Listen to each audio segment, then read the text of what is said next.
35वां अध्याय शंखचूड़ के दूत और शिवजी की वार्ता।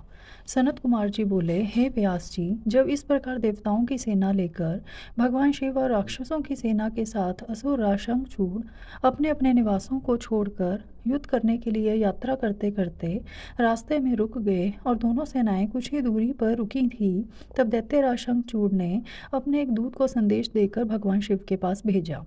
दैत्यराज शंखचूड़ का वह दूत भगवान शिव के पास पहुंचा और बोला, हे शिव, मैं दैत्यराज शंखचूड़ का दूत हूँ और उनका संदेश लेकर आपके पास आया हूँ। मेरे स्वामी ने कहलवाया है कि वे यहाँ आ गए हैं, अब आपकी क्या इच्छा है। तब दैत्यराज के उस दूत से शिवजी बोले, दूत, तुम जाकर अपने स्वामी शंखचूड़ से कहो कि देवताओं के साथ शत्रुता छोड़कर उनसे मित्रता कर लो। उनका हड़पा हुआ राज्य उन्हें वापस कर दो और तुम सुखपूर्वक अपने राज्य पर शासन करो।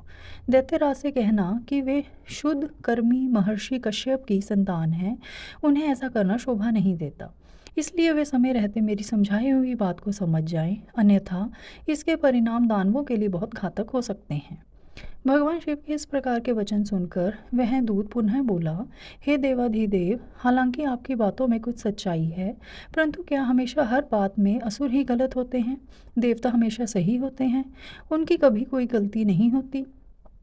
आपके अनुसार सारे दोष असुरों में हैं, जबकि वास्तविकता में ऐसा बिल्कुल भी नहीं है। दोष केवल असुरों में ही नहीं, देवताओं में भी हैं। मैं उनका पक्ष लेने वाले आपसे पूछता हूँ कि मधु और कैटभ नामक दैत्यों के सिरों को किसने काटा?